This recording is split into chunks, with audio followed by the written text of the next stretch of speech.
நேயர்கள் அனைவருக்கும் இனிமையான வணக்கங்கள். பக்தி நேரம் நிகழ்ச்சியில ஒவ்வொரு நாளும் ஒவ்வொரு ஆலயத்தினுடைய சிறப்பு என்ன அப்படிங்கறத நம்ம பார்த்துட்டே வந்துட்டு இருக்கோம். அந்த விதத்துல சிவபெருமானுடைய ஸ்தலங்கள், பிள்ளையாருடைய ஸ்தலங்கள், முருகனுடைய திருத்தலங்கள், அம்பிகையினுடைய தலங்கள்னு நிறைய நம்ம பார்த்தோம். அதே பட்டியல்ல இப்போ வைணவ திவ்ய தேசங்களை தான் நம்ம பார்த்துட்டு வரோம். 108 திவ்ய தேசங்கள்ல கிட்டத்தட்ட 71 திவ்ய தேசங்களை நாம் தரிசித்திருக்கின்றோம் இதுவரைக்கும். இந்த 71 திவ்ய தேசங்கள் எந்தெந்த பகுதியை சார்ந்து இருக்கு? நம்ம சோழ நாட்டு திவ்ய தேசங்களை தரிசித்தோம், நடுநாட்டு திவ்ய தேசங்களையும் ஸ்மரித்தோம், அதே போல தொண்டை நாட்டில் இருக்கக்கூடிய திருத்தலங்களை வழிபட்டோம். இப்போ நம்ம யாத்திரை மலை நாட்டு திவ்ய தேசங்களை சுற்றி இருந்துருக்கு. மலை நாட்டு திவ்ய தேசங்கள்ல கூட கிட்டத்தட்ட 8 க்ஷேத்திரங்களை தரிசித்து 9வது க்ஷேத்திரத்துல தான் இன்றைய தினம் நம்ம காலடி எடுத்து வைக்கின்றோம். இந்த மலை நாட்டு திவ்ய தேசம் 9வது திருத்தலம் என்ன அப்படிங்கிறத பார்க்கறதுக்கு முன்னாடி மலை நாட்டு திவ்ய தேசங்கள்னா என்ன அப்படிங்கிறத ஒரு தரம் நம்ம எல்லாருமே ஞாபகப்படுத்திக்கலாம். இந்த மலைநாடு திவ்ய தேசங்கள் அதனுடைய பெருமை என்ன? மலைநாடு அப்படிங்கிறது பெரும்பாலும் இந்த கேரளத்தை சுற்றி இருக்கக்கூடிய அந்த திருத்தலங்களை குறிக்கின்றது. கேரளா பிரதேசத்துல இருக்கக்கூடிய இந்த திருத்தலங்கள் நம்ம திவ்ய தேசங்கள் இங்க தமிழ்நாட்டில் இருக்கக்கூடியது. இதனுடைய அமைப்பு ஒரே மாதிரி இருக்குமா அப்படின்னு பார்த்தா கிடையாது. பூஜை முறைகள் எல்லாம் ஒரே மாதிரி இருக்கா அப்படின்னு பார்த்தா அப்படியும் கிடையாது. இங்க நம்ம தமிழ்நாட்டுல பார்க்கறதுக்கும் கேரள பிரதேசத்துல அங்க இருக்கக்கூடிய திவ்ய தேசங்களுக்கும் சற்று வித்தியாசங்கள் இருக்கத்தான் இருக்கின்றது. எந்த மாதிரி வித்தியாசங்கள் அப்படின்னு பார்க்கும் பொழுது நமக்கு 7 நிலை கோபுரங்கள் அப்படிங்கிறத முக்கியமா எல்லா திவ்ய தேசங்களையுமே பார்க்க முடியும். பெரும்பாலான திவ்ய தேசங்கள்ல கோபுரம் அவசியம் உண்டு. ஆனா இந்த கேரள பிரதேசத்துக்கு போயாச்சுன்னு சொன்னா திருவனந்தபுரத்துல நம்ம கிட்டத்தட்ட கொஞ்சம் சின்னதா அந்த 7 நிலை இருக்கக்கூடிய ஒரு கோபுரம் மாதிரியான அமைப்பை பார்க்க முடிகின்றது. மற்றபடி பெரும்பாலான திவ்ய தேசங்கள்ல எப்படி இருக்கு அப்படின்னா ஒரு கூரை போல அந்த கேரளா ஆர்கிடெக்சர் அப்படின்னு சொல்லுவோம் இல்லையா, அதுக்குன்னு உரித்தாக இருக்கக்கூடிய கேரள கோவில்களுடைய ஒரு தன்மை எப்படி இருக்குமோ அதே மாதிரி தான் இருக்கக்கூடியது. அது மாதிரி அங்க பூஜை முறைகள் எல்லாம் எப்படி இருக்கு அப்படின்னு பார்த்தா இப்போ இங்க நமக்கு ஒரு வழிமுறை இருந்துருக்கு. தமிழ்நாட்டுல போய் பார்க்கும் பொழுது வைணவ பட்டாச்சாரியார்கள் திவ்ய தேசத்துல ரொம்ப அற்புதமாக இறைவனுக்கு கைங்கரியம் செய்வதை நாம் பார்க்க முடியும். இங்க பார்க்கும் பொழுது அந்த ஊரை சேர்ந்த அந்தணர்கள் செய்வார்கள். வைணவர்களாக அவர்கள் இருக்க வேண்டும் அப்படிங்கிறது கிடையாது. ஆனால் அந்த நியமங்கள்ல கூட நிறைய வித்தியாசங்கள் இருக்கு. இப்போ நம்ம பிரதேசங்கள்ல பார்த்தோம்னு சொன்னா உலர்ந்த மடி வஸ்திரத்தை தான் அவர்கள் தரித்து கொள்வார்கள் இல்லையா. ஈர வஸ்திரத்தோடு அவர்கள் பூஜை செய்யற மாதிரி நம்ம பார்க்க முடியாது. நன்கு காய்ந்து இருக்கக்கூடிய வஸ்திரம் தான் மடியாக இருக்கக்கூடிய வஸ்திரமானதை அவர்கள் அணிந்தபடி பெருமாளுக்கு கைங்கரியங்கள் எல்லாம் செய்யக்கூடியத நம் பிரதேச திவ்ய தேசங்கள்ல நம்ம பார்க்கலாம். ஆனா கேரள பிரதேசத்துல அப்படியே மாறி இருக்கும். அவர்கள் ஈரம் உடுத்தி கொண்டுதான், ஈரம் சொட்ட சொட்ட அந்த ஆடையில் அந்த ஈரம் சொட்டணுமா அந்த மாதிரி இருக்கக்கூடிய ஈர வஸ்திரத்தை தரித்து கொண்டுதான் பூஜை செய்வார்கள். கொஞ்சம் அது உணர போறது இல்ல கொஞ்சம் அது உலர போகின்றது அப்படிங்கிறது அவங்களுக்கு தெரிந்தாலே அடுத்த வினாடி அங்கேருந்து பக்கத்திலேயே தான் அவர்களுக்கு அந்த சரசானது இருக்கும், கோவிலுடைய தீர்த்தம் இருக்கும், புஷ்கரம் இருக்கும். அங்க போய் அந்த புஷ்கரணியில அவர்கள் ஸ்நானம் செய்து திரும்ப அந்த ஆடைகளை ஈரமாக்கி அந்த வஸ்திரங்களை மடியாக்கி கொண்டு வந்து அமர்ந்தபடி அவர்களுடைய ஜப தப்பங்கள் எல்லாவற்றையும் செய்து அந்த அனுஷ்டானமானதை கடைபிடிப்பார்கள். கோவில்ல நமக்கு தீர்த்த பிரசாதம் அப்படிங்கறதெல்லாம் கொடுக்கறது உண்டு. ஆனா கேரள பிரதேசத்துல பார்க்கும் பொழுது இந்த தீர்த்த பிரசாதமோ மஞ்சள் குங்குமம் இந்த மாதிரி ஒரு வழக்கம் கிடையாது. நமக்கு இப்படி எடுத்து கையில் அந்த குங்குமத்தை எல்லாம் கொடுப்பா, துளசி கொடுக்கறது இதெல்லாம் உண்டு. ஆனா அங்க என்ன செய்வார்கள்னு பார்த்தா வாழை இலை தான். இந்த வாழை இலையில சந்தனம் கொஞ்சம் புஷ்பங்கள் இதெல்லாம் போட்டு நம்ம கையில கூட படாதபடிக்கு அப்படித்தான் போடுவார்கள். நம்ம 2 கையை அப்படி வச்சுப்போம், அந்த 2 கையில அப்படி அழகா அதை படாதபடிக்கு வைப்பார்கள். அந்த மாதிரி அங்க ஒரு நியமம் இன்னி வரைக்கும் இருந்துருக்கு அப்படின்னே சொல்லலாம். அதே போல இப்ப நம்ம கோவில்கள் திவ்ய தேசங்கள் எது வேணாலும் நம்ம போனோம்னா ஒரு காலத்துல ஏதாவது ஒரு பிரசாதம்ங்கிறது இருந்துட்டே தான் இருக்கும். அந்த சமயத்துல நம்ம போனோம்னா காலை வேளைனா அங்க ஒரு பொங்கல் நிவேதனம் ஆயிருக்கலாம் பெருமாளுக்கு. அதுக்கப்புறம் மத்தியான வேலை கிட்ட பார்க்கும் பொழுது தத்தியோனம் புளியோதரை இதெல்லாம் இருக்கும். ரா வேளை இந்த மாதிரி வேளைக்கு ஏதாவது ஒரு பிரசாதம் கொடுக்கறது அப்படிங்கிற ஒரு வழக்கம் நமக்கு உண்டு. ஆனா இங்க கேரள பிரதேசத்துல போய் போய் பார்க்கும் பொழுது அந்த மாதிரி வழக்கங்கள்னு பெருசா இருக்காது. மிஞ்சினா சில கோவில்கள்ல பாயசம் கொடுக்கறது அப்படிங்கிறது வேணா இருக்கும். அது கூட எல்லா நேரத்திலயும் இருக்குமா, எல்லா காலத்திலயும் இருக்குமா அப்படிங்கிறது நமக்கு தெரியாது. அதே போல கோவில்கள் திறந்து மூடுறதுல கூட காலங்கார்த்தால ரொம்ப சுருக்க கோவில கேரள பிரதேசத்துல திறந்து விடுவார்கள். கிட்டத்தட்ட 4 மணி வாக்கிலேயே திறந்துட்டும் அதன் பிறகு பார்த்தா 8, 9 மணிக்கெல்லாம் கூட பூற்ற கோவில்கள் உண்டு. ஆனா இந்த பக்கம் தமிழ்நாட்டுல நமக்கு அந்த மாதிரி கிடையாது. கிட்டத்தட்ட 12 மணி மத்தியான நேரம், 12 மணி அந்த பூஜைகள் கூட நம்ம போய் சேவிக்கிறதுக்கெல்லாம் நிறைய பார்த்துருப்போம். அந்த மாதிரி காலத்திலையும் சிறிது வித்தியாசங்கள் இருக்கு. இந்த மாதிரி சில வித்தியாசங்கள் இருந்தாலும் பெருமாளுடைய சாநித்தியத்துக்கோ ஆழ்வார்கள் வாக்கில் வந்த அமுதத்திற்கோ எந்த விதமான ஒரு மாற்றமும் கிடையாது. இங்க இருக்கக்கூடிய இந்த மலை நாட்டில் இருக்கக்கூடிய பெருமாளையும் ஆழ்வார்கள் அவர்களுடைய வாக் அமுதத்தினால் அற்புதமாக பாடி அவர்களுடைய பெருமையானதை நமக்கு எடுத்து உரைக்கின்றார்கள். இதுல இருந்து நம்ம தெரிஞ்சுக்க வேண்டியது என்ன, பெருமாளுடைய ஏற்றம் மட்டுமல்ல, கோவில்கள் எப்படி இருக்குங்கிறது மட்டும் இல்ல, சுற்றுச்சூழல் அங்க எப்படி இருக்கு அப்படிங்கிறது மட்டுமல்ல, ஆழ்வார்களுடைய அந்த வாக்கு என்பது எவ்வளவு அழகான ஒன்று. அந்த ஆழ்வார்களுடைய பாட்டுக்குத்தானே இறைவனே இது திவ்ய தேசம் என்று சொல்லி மங்களாசாசனம் அவர்கள் எதை செய்கின்றார்களோ அதுதான் எனக்கு திவ்யம் என்று சொல்வது போல பெருமாள் ஒவ்வொரு க்ஷேத்திரத்திலையும் வீற்றிருந்து இன்னைக்கும் நமக்கு அனுகிரகம் செய்துருக்கார். இப்படி மலைநாட்டு திவ்ய தேசங்களுடைய ஒரு பெருமை என்ன அப்படிங்கறத நம்ம பார்த்துட்டே வந்துட்டு இருக்கோம். அப்படி மலைநாட்டு திவ்ய தேசங்கள்ல 9வது, மொத்த வரிசையில பார்க்கும் பொழுது 72வது திவ்ய தேசம். இதனுடைய திருநாமம் என்ன அப்படின்னு பார்த்தா குட்டநாட்டு திருப்புலியூர் அப்படின்ட்டு பெயர். இந்த திருப்புலியூர் அப்படிங்கிற பெயர் எதனால வந்தது, இதனுடைய சரித்திரம் என்னங்கிறதெல்லாம் பார்க்கறதுக்கு முன்னாடி இறைவனுடைய பெயர் என்ன அப்படிங்கறதெல்லாம் நம்ம வழக்கம் போல பார்த்துடலாம். இங்க பெருமாளுக்கு திருநாமமானது மாயப்பிரான் அப்படின்ட்டு பெயர். கிழக்கே திருமுக மண்டலத்தோடு நின்ற திருக்கோலத்துல இருந்துருக்கார். அதே மாதிரி தாயாருக்கு பொற்கொடி நாச்சியார் அப்படின்ட்டு பெயர். மீண்டும் பொற்கொடி நாச்சியார் பெருமாளுடைய வக்ஷஸ்தலத்துல திருமார்போடு சேர்ந்து நமக்கு தரிசனம் கொடுத்துட்டு இருக்கா. மற்றபடி தனிக்கோவில் நாச்சியார் அப்படிங்கிறது இங்க கிடையாது. அதே போல விமானம் புருஷோத்தம விமானம் அப்படின்ட்டு பெயர். தீர்த்தமானது பிரக்ஞா சரஸ் அப்படின்ட்டு பெயர். பூஞ்சுளை தீர்த்தம் அப்படின்னு ரொம்ப பெருமையாக சொல்லப்படுகின்றது. அதே போல இங்க யாருக்கெல்லாம் காட்சி அப்படின்னு பார்த்தா சப்த ரிஷிகளுக்கு இறைவன் பிரத்யக்ஷமாகி அவர்களுக்கு அனுகிரகம் பண்ணின ஒரு திருத்தலமாக இருக்கின்றது. இந்த திருத்தலத்தை பாடிய ஆழ்வார்கள் யாரு அப்படின்னா 2 ஆழ்வார்கள் பாடியிருக்கா. ஒரு ஆழ்வார் நம் ஆழ்வார்.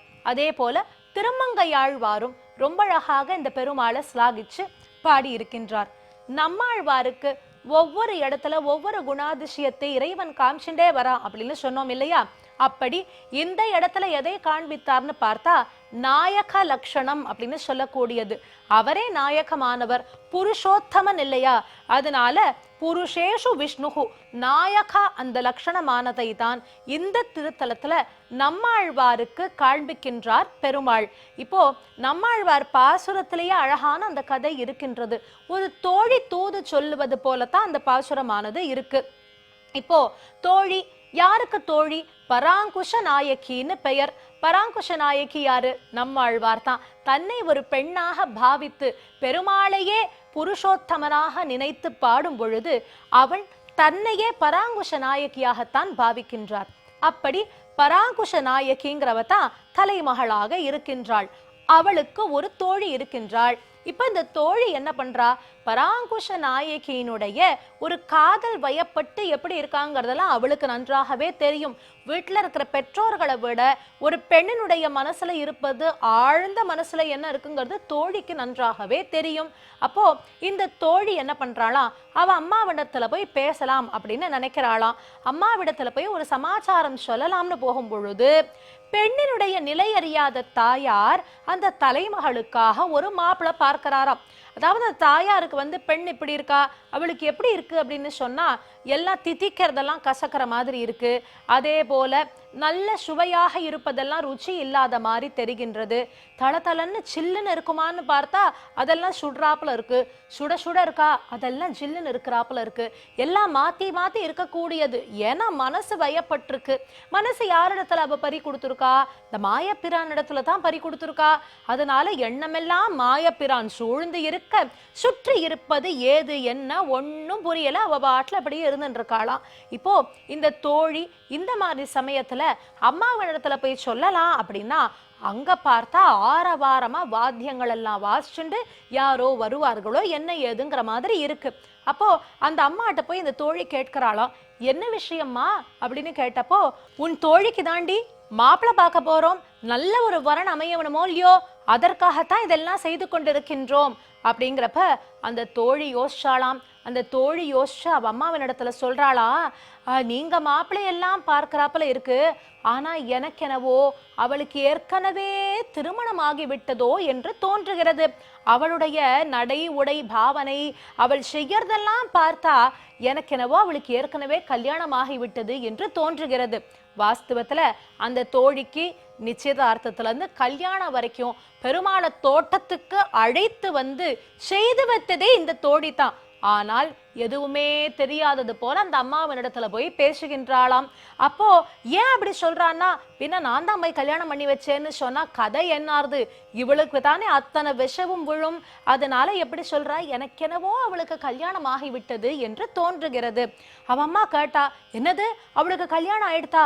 மாப்பிள்ளை யாரடி, எப்பேற்பட்டவன், நல்ல உத்தியோகத்துல இருக்கானா, இவளை நன்னா பார்த்துப்பானா, பார்க்க அழகா இருக்கானா, எப்படி இருக்கான், எந்த இடத்தை சேர்ந்தவன், எந்த ஊரை சேர்ந்தவன், இப்படி எல்லாம் கேட்கிறாளாம். அப்போ அந்த தோழி சொல்றாளா, இதெல்லாம் கல்யாணத்துக்கு முன்னாடி கேட்க வேண்டிய கேள்விகள் இல்லையா? இப்ப கல்யாணம் ஆன அப்புறம் இதெல்லாம் தெரிஞ்சு நீங்கள் என்ன செய்ய இருக்கின்றீர்கள்?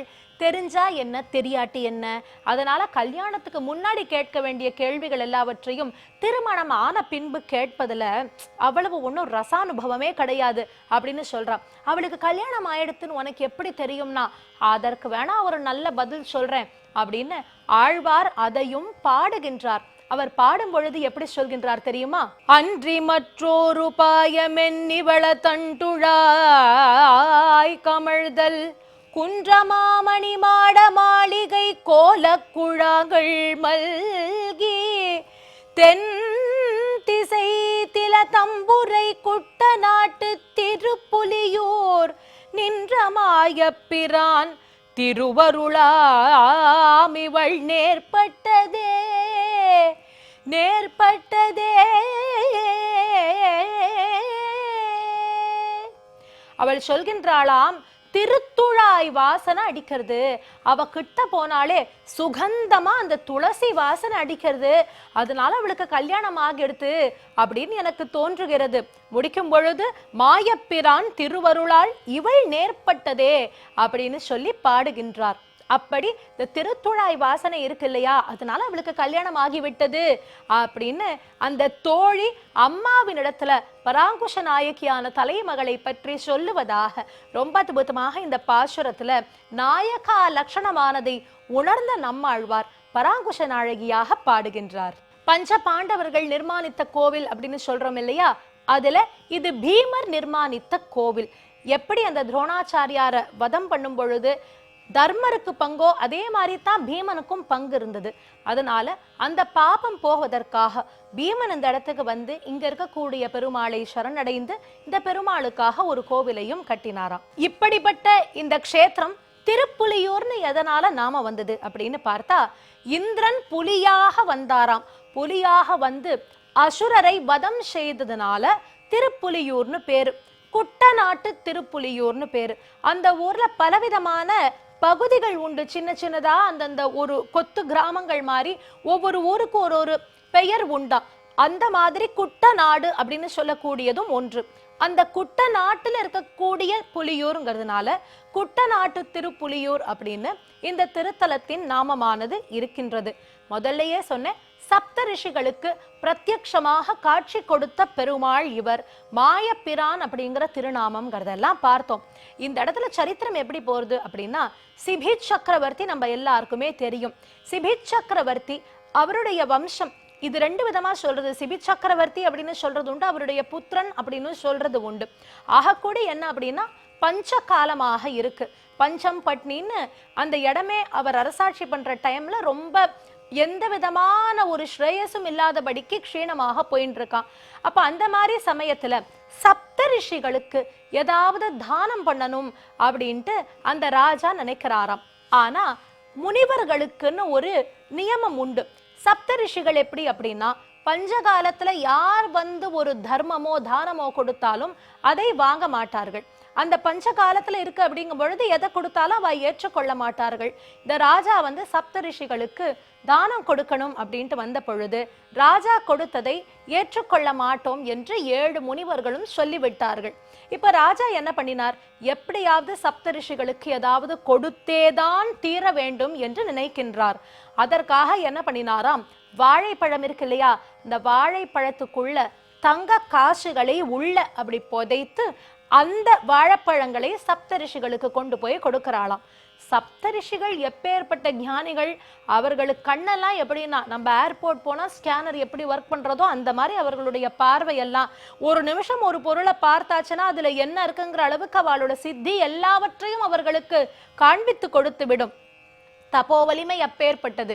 அதனால அந்த வாழைப்பழத்தை பார்த்த உடனேவே உள்ள இருக்கிற தங்க நாணயம் அவர்களுக்கு தெரிந்து விட்டது. ராஜா தானம் கொடுக்கணும்னு நினைக்கிறார், அதை நம்ம ஏற்றுக்கொள்ள முடியாதுன்னு இந்த வாழைப்பழத்தையும் நாங்கள் ஏற்றுக்கொள்ள முடியாது, சாப்பிட மாட்டோம்னு அதையும் திருப்பி அனுப்பி வைத்து விட்டாராம். ஆனா பஞ்சமானது மாறித்தான்னு பார்த்தா இல்ல, பஞ்சமாகவே தான் அங்க இருந்துருக்கு.